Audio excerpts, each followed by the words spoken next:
Apparently Sigma lied, and thankfully that just means we get a whole new faction in Warcry.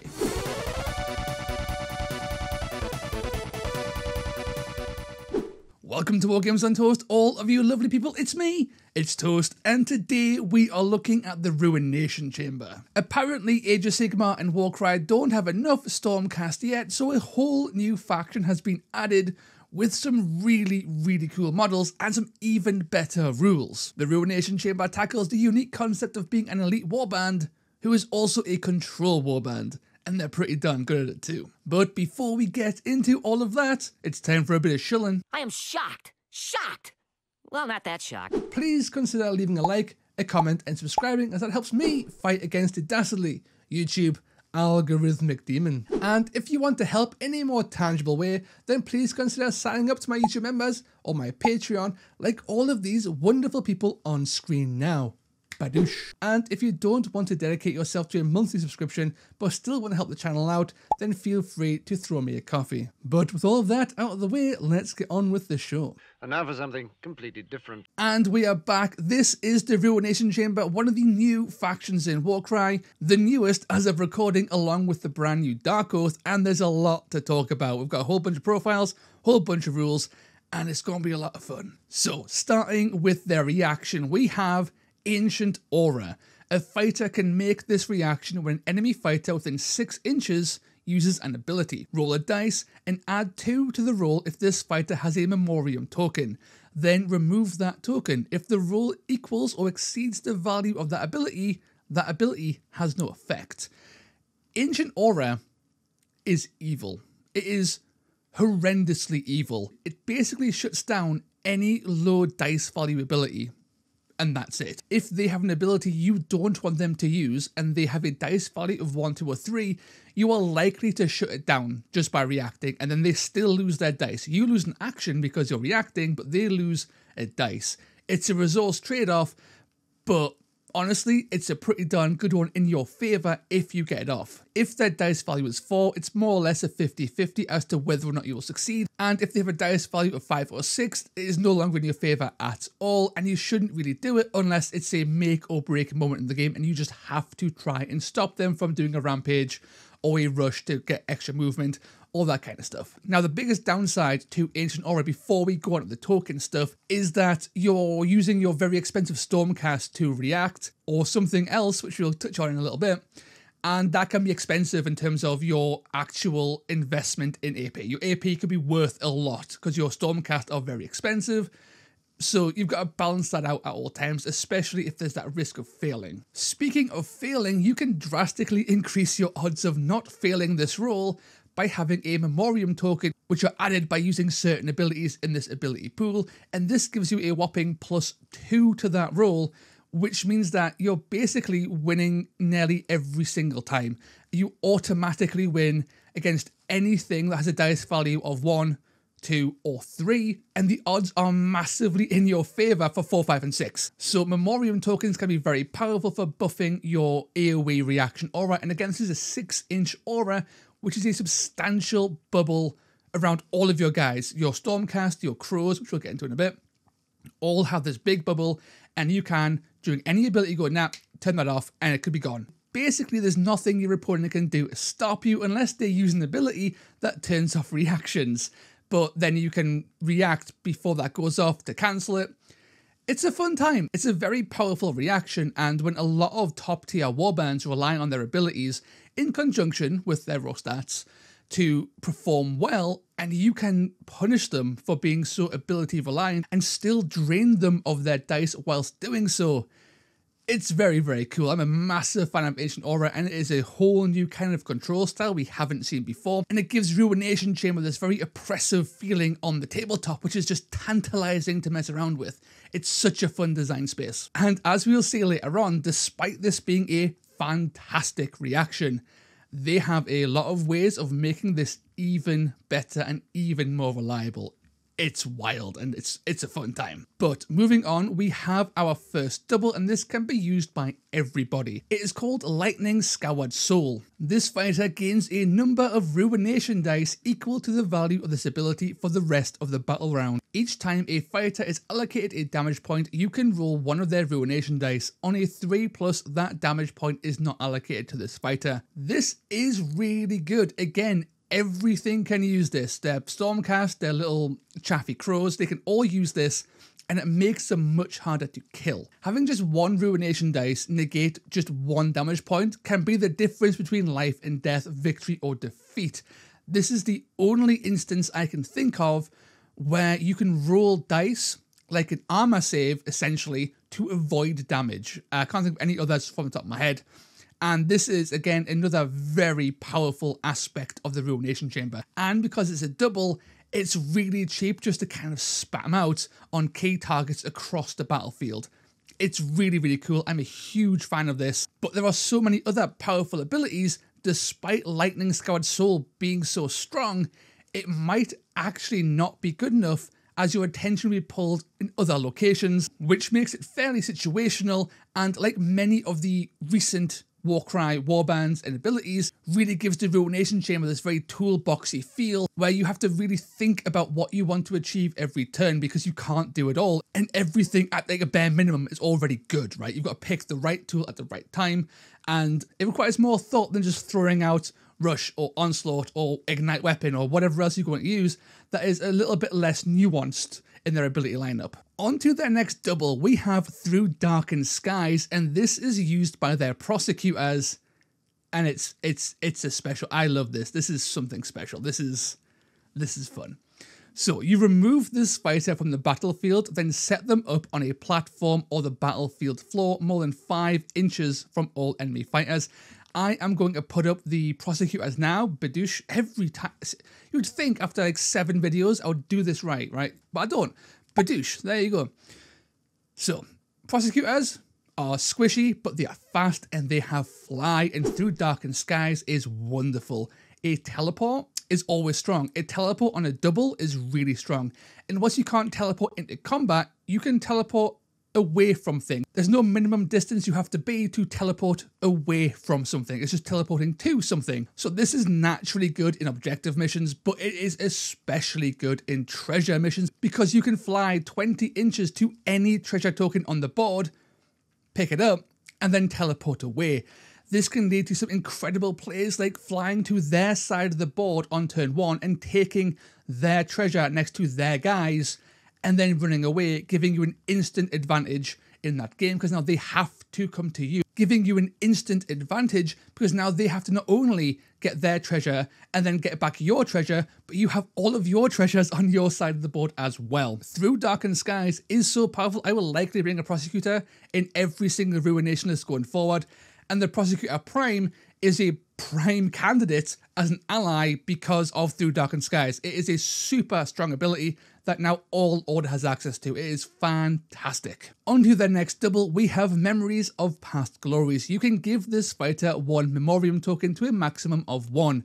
Until the end of their activation, add 1 to the move characteristic of this fighter and half the value of this ability, rounding up to the strength characteristics of melee attack actions made by this fighter. This, like everything else so far, is fantastic. First things first, this can only be used by Reclusions and Reclusion Primes, which are basically your Liberator equivalent within the Ruination Chamber. Secondly, you gain a Memoriam token, which is the thing that buffs your reaction, making your Reclusions and your Reclusion Primes fantastic at shutting down people's abilities. But of course, the true strength lies in that +1 move and that +1 to +3 strength buff. This not only increases the threat range of your Reclusions, but it also allows them to swing way above their pay grade because they can go all the way to strength 7. And if you do go to strength 7, you are basically hitting everything in the game on a 3+, and your Reclusions, Badoosh, I did it right, oh my god, Reclusions have really good damage, so Memories of Past Glories really gives Onslaught a run for its money against certain targets, and that buff to your reaction is always nice. On to our first triple, we have Sense Unholy Sorcery. This is just silly to the extreme. For the rest of the battle round, the value of abilities used by enemy fighters within a number of inches of this fighter equal to the value of this ability is 1. If there is a friendly Griff Crow within 6 inches of this fighter, the range is battlefield wide. What? This is the combo to end all combos. You take your Lord Veritant, Badoosh, and you take your Griff Crows, Badoosh, and now all of their abilities for the rest of that turn are now 1. So not only does this make a substantial number of abilities way worse because now their dice value is so low, but also your reaction automatically shuts them down for the rest of the turn without Memoriam tokens. You don't even have to roll because you will always roll a 1 at the very least. So Sense Unholy Sorcery is the I turn off all of your toys button, and there's nothing they can really do about it unless they kill your Lord Veritant before he uses it. An interesting quirk of this ability is that if you kill the Griff Crow that is providing the enhanced version of Sense Unholy Sorcery, the ability remains buffed because you check for the Griff Crow on the ability's usage. It does not have to stay within 6 inches to continue providing that enhancement. So if you want to stop the buff, you have to kill the Griff Crow before the ability is used in that battle round. Sense Unholy Sorcery is hilariously powerful for all sorts of reasons. You can shut down pretty much anything you want at any time with any model anywhere. It is hilariously stupid how strong this is, but it's a triple. It'll take up most of your resources that turn. You really want to use this on key turns when you don't want to deal with certain powerful abilities. For example, Calthea Zandia's Coordinated Strike, Vexmo's mobility abilities, and of course, basically any quad in the game. If you want even more toolbox situational bizarre utility, you have Earn an Honourable Death, usable only by the Lord Terminus. It reads, you can give this fighter 1 Memoriam token to a maximum of 1. Pick 1 or more friendly fighters with the Ruination Chamber rune mark that have 5 or more damage points allocated to them and are visible to this fighter. Those friendly fighters can each make a bonus attack action. This is potentially incredible. It has no range. The only requirements are that they are Ruination, they are wounded to a sufficient amount, and you can see them. Other than that, you can have your entire warband attacking for free at the same time, with the key exception of yourself. They have to be visible, and you are never visible to yourself in Warcry, so the Lord Terminus actually gains no benefit from this himself, bar that Memoriam token, making him fairly good at shutting down people's abilities, but he's also one of your more expensive characters, and you likely won't want to use it for that at all. Now, naturally, the biggest downside is your guys have to have taken 5 or more damage in order to gain the benefit of this ability. Thankfully, you are an elite warband, and one of the things you need to do as an elite warband is kill other people's things. This naturally puts your guys into danger and means that you get hit a few times, and as long as you don't die in the process, you're going to get a pretty substantial buff when your Lord Terminus starts to ring that bell or smack that hammer, or whatever the Lord Terminus does. It sounds pretty good though. Considering the Ruination Chamber have no other way of cheating in bonus actions, Earn an Honourable Death, by default, if you're staying in faction, is the only way you can actually get more actions out of your guys, making it quite powerful. And of course, the effect itself is quite powerful, especially if you start hitting more than one guy. If you're hitting 2 or 3 of your guys, this becomes kind of bonkers. If you want to get a little bit wild, you can absolutely do some self-damage to try and proc Earn an Honourable Death early by climbing dangerous terrain and jumping off high things in hopes that you take fall damage or you take deadly terrain damage, which is a way of gaining damage before you ever get into combat, which might seem silly, but I am positive there is a use case for that somewhere and someone will win the game by doing that. So moving on to their last triple, we have Blazing Lantern, used by the Knight Azeroth, who is that big lad, that big centerpiece Ruination guy with the big old wings, I believe. And this guy's ability is pretty darn sweet. For the rest of the battle round, critical hits for attacks made by enemy fighters visible to this fighter and within a number of inches of this fighter equal to the value of this ability become hits instead. This makes your guys somehow even tankier, way tankier, because now all those chaff, they're doing 1 damage tops. Most things are smacking you just like 2 damage. Turning off crits is absolutely incredible, and this works on allies as well. It's not just Ruination Chamber. Importantly, it does not work on your Knight of Zeros. He can still be hit and crit because, again, it's a visible thing. He can't see himself. He can't look down, apparently. So that's the one downside, that they could just kill you instead. But with the ability active, your guys in a 1 to 6 inch bubble become almost completely immovable. Combine this with Lightning Scoured Souls, and your guys go from being almost completely immovable to basically unkillable, apart from against the strongest of the strong in the game. We are talking things like undamaged monsters, Morlog, Gutlords, right? And importantly, this is a flat removal of crits, so even things like Ignite Weapon will fail against this. So factions that require crits to do their damage, you can shut them down without having to react, importantly, because you just make that ability practically worthless. Now, Blazing Lantern is tied to one of the more expensive characters in Ruination, Badoosh, but this ability and those stats are good enough that I think the Knight of Zeros has a real place within Ruination to really push that control-y, tanky flavour that the Ruination Chamber is really pushing for. And finally, we have their quad, which can only be used by their Lord Vigilant on Griffstalker, which is the guy riding the giant bird griffin thing.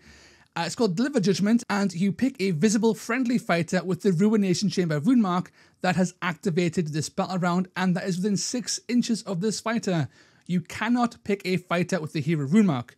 That fighter can be activated once more later in this combat phase. This is quite interesting because it gives you an extra activation this turn, which is quite cool, and because your basic guys are either very fast or very good in combat, you've got a lot of interesting players here to mess with the board state in unique ways that your opponent might not account for. The biggest downside to Deliver Judgment is that you're spending a quad that does not do anything when you first use it. It gives no benefit to your Lord Vigilant, and your opponent could just kill the model you pick on their next activation, meaning you could waste the quad entirely. This quad is incredibly slow, it has no immediate effect, and that's a tough sell when Rampage is quite literally right there as a alternative that is immediate. But that's their abilities, and honestly, all but Deliver Judgment are, I think, immediately obviously outstanding. They all have incredible use cases, but the biggest downside to all of these is that your most powerful abilities are all on triples, and these are all tied to heroes. So you have to spend a lot of points to bring more than one. I think that what will happen here is that you will pick a theme for your Ruination Chamber and take the relevant hero for that theme, because it's not necessarily viable to take the Knight of Zeros and the Lord Terminos and the Lord Veritant to do all this stuff in one list. It's way too expensive, but you can definitely build whole lists around each of these abilities, which is pretty darn cool. Speaking of lists, let's go on to their units, and we start with the duo of Prosecutor Prime and Prosecutor. Starting with the Prosecutor Prime, I don't think this guy's worth taking necessarily within Ruination Chamber. He is fantastic as an ally. Again, fast moving, teleport. He's got some ranged chip, that 4/4/2/4 damage profile is good at killing chaff. He is very squishy though at toughness 4 and 20 wounds, but still, for his price and that speed and the utility, he's pretty good. And of course, remember, all of your guys are tankier than they seem because of Lightning Scoured Souls. Now, Prosecutors, for 180 points, lose 5 wounds and they lose 1 attack and in melee, and that's it. And I think these are more or less a must-take in Ruination Chamber. They offer way too much utility with their teleport and their movements. That chip is absolutely fine with their range. They're half decent at fighting in combat against weaker things. And yet again, they're very squishy at toughness 4 and only 15 wounds. But that doesn't really matter when the whole focus of this Prosecutor is to be a mobile pain in the backside. I'm going to be honest straight up here. I don't see a world where I do not take a Prosecutor in a Ruination Chamber list. He is too good not to take. The only time potentially I wouldn't take him is if I was taking a Knight of Zeros, maybe. But other than that, the Prosecutor is a one-of in just about any list imaginable. My lists are 820 points because this guy is a instant include.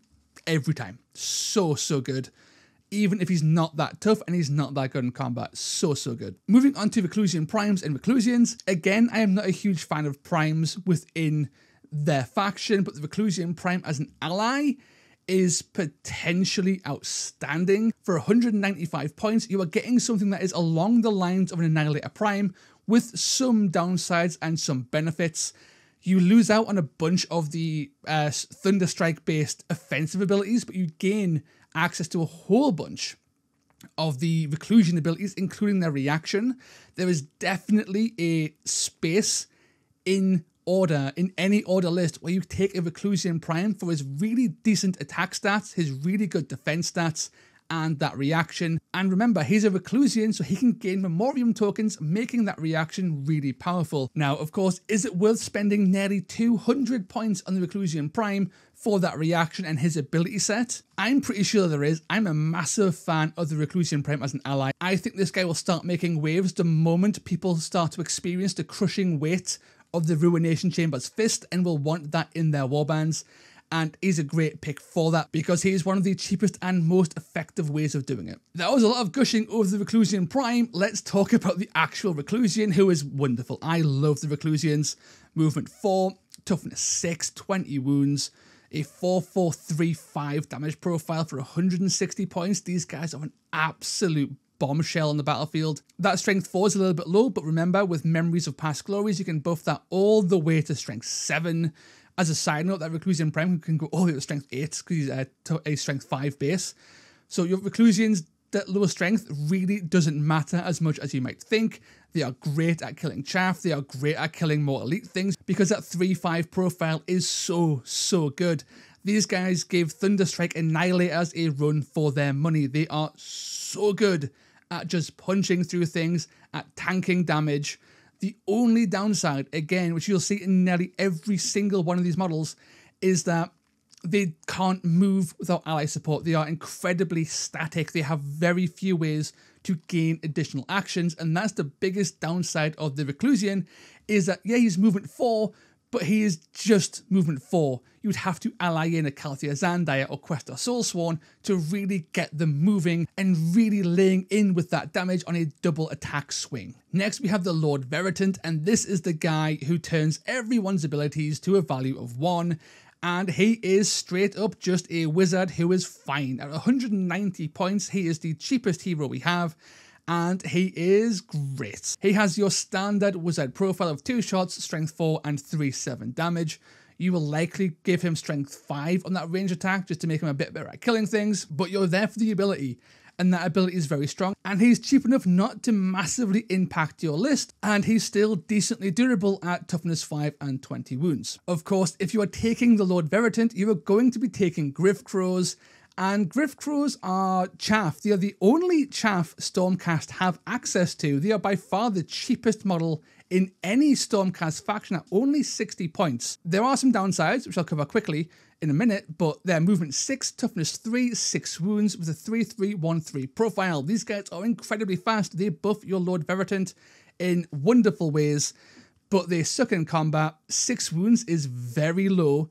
They'll die to most things instantly, and they're beasts, so they can't carry treasure, but these guys are great because they are just filler. You fill these guys in to add numbers to your otherwise very expensive elite warband. This really helps pad out your warband, and of course it buffs your Lord Veritant, but more importantly, their reaction can be used by Griff Crows as well. These guys are your reaction batteries. They are also a trap. I've seen people trying to build lists with 4 or 5 crows because they're cheap and they really want to make a big warband, and that's a trap I just don't think will work well. For me, my ideal number is 2. This gives me 2 guys who can run around and do objective stuff. It gives me a backup guy who can replace one of the crows if they die, so I can keep my Lord Veritant buffed, and it gives me 4 reactions to shut down abilities I don't want, and 4 reactions is the perfect number of reactions to basically shut down any ability I want ever, providing they are in the right location. So overall, I'm a huge fan of the Griff Crow, and for only 250 points for a Lord Veritant and 1 Griff Crow, or 310 points for 2 Griff Crows and that Lord Veritant. It's a solid package that will do work on the battlefield. Moving on to the more expensive side of our things, we have the Knight Azeros, who is incredibly expensive. 255 points for movement 10 and fly, toughness 5, 28 wounds, and only a 4424 profile. This guy is very expensive. He's decently durable. He's very fast. He can't teleport, but he does provide that AoE crit removal ability, which is very, very powerful. This guy is interesting. I personally don't like this guy all that much, but I do know a lot of people do like him a lot. His biggest draw to me personally is definitely the model. It is absolutely beautiful. If you want a gorgeous centerpiece to your warband, the Knight Azeros is that. And being movement 10 and 28 wounds at toughness 5 and okay at blending chaff, he does have a place in a warband. And that is just flying up the board and getting into places people don't want you to be and killing their backline. And he's very, very good at doing that, even though he is incredibly expensive to be doing that. Next, we have the Lord Vigilant on Gryffstalker, and I do not like this guy at all, sadly. 280 points is a hell of a lot of points. He is movement 10, although he is mounted, which is a downside. Toughness 5, 38 wounds is very nice, but 3436 is not a fantastic profile. You really have to bless this guy to get the most out of him, and there's 2 stats you want to bless, and you can't do that. You have to bless one, and it's your attack stat and your strength stat. They're both really low for a model this expensive, and his damage isn't high enough to really justify his points. His biggest strength is that movement 10 and 38 wounds. He's an absolute tank. He's hard to shift, especially if you start using your the Lightning Scoured Souls, which is obviously always an option, but 280 is expensive. I would rather take like 2 Reclusians, which is almost the same price. I'd rather take a Lord Veritant and 2 Griff Crows, which is almost the same price. This guy is super expensive, and I just do not think he brings anywhere near enough. And his quad, as cool as his quad is way too slow. I don't think you'll be able to do much with it unless you want to massively space brain something.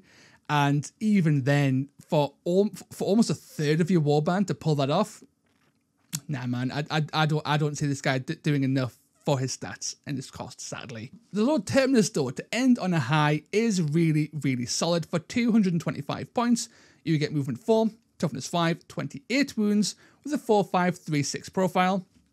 Basically, he's a slightly buffed Reclusian Prime in terms of his raw stats. He's got more crit, he has more wounds, and of course his big draw is his triple, which allows him to make everyone attack more if he can see them, and they are wounded. The Lord Terminus is great. I love the Lord Terminus. It's all about getting all of your guys into combat and getting maximum value from that fantastic triple. But that's the Ruination Chamber.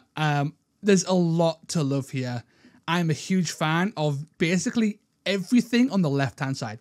All of it is great. I love every single one of those models. Both primes are beautiful allies.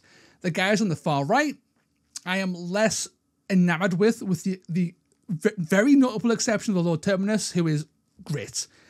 In terms of abilities, they're all good, if not absolutely fantastic in many cases. This is the most exciting Stormcast have been in a long time. I'm a huge fan of the new Thunderstrike as well, and the Ruination Chamber are just so unique. There's nothing like them in the game. There's nothing like them in Stormcast. They just mess with your opponent in ways they have never been messed with before, in ways they will not expect. Their reaction, their durability, their incredible speed and mobility with their prosecutors, their unreal levels of damage output potentially, and their ability nukage. It's just, they're so good. And of course, their base stats are so solid. Reclusians at 160 points are so nice.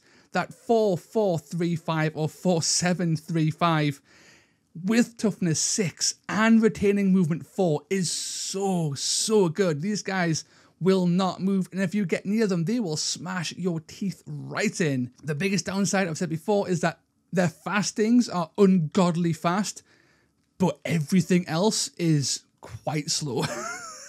So definitely consider allies to buff their speed in one way or another. So that is the Ruination Chamber, and I am going to put up a quick example list, which is just my first cobbled together list I really like the look of, and I've played a couple of times.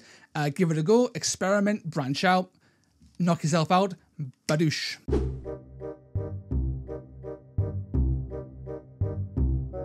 Overall, I absolutely love the Ruination Chamber, and I have said this almost every single video this past week and a bit.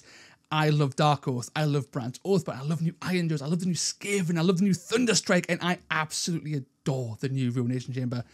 Every one of these additions to the game, this FAQ, have added so much interest to the game, and the Ruination Chamber and the Dark Oath in particular are like the cherries on top of an especially decadent cake. It's too early to tell if the Ruination Chamber are going to have the legs to really be hyper competitive and in the top tiers, but at the very least, these guys have the tools to gatekeep so many factions, and that alone should put them somewhere in high mid-tier, and that is a wonderful place for them to be. These guys are nowhere near low tier. These guys are super, super solid across the board, and with the right allies, you can make these guys sing all kinds of tunes. But that is the end of this video. Be sure to leave a like and subscribe if you like what you saw, and let me know in the comments down below what you think of the Ruination Chamber, what you think of this FAQ, and if I was too harsh on the Gryph and the Knight of Zeros. But until next time, lads, ladies, and everybody in between and beyond, ta-ra. Groovy. Boy howdy, it's me, it's Toast, and we are here once again with the post-Toast credits. As always, a huge shout out to my algorithmic demon slayers, Armour Enthusiast 7, Andy Morris, Girth Demon, the Head Knight of Paint, Heinz D, Long Run Hobbies, Lord Phylax, Sable Saber, Brioche, Steve Bean, the Houston Toad, Tough Tootin' Baby, and Velas. A huge thank you for all of your support, and I will see you all next time.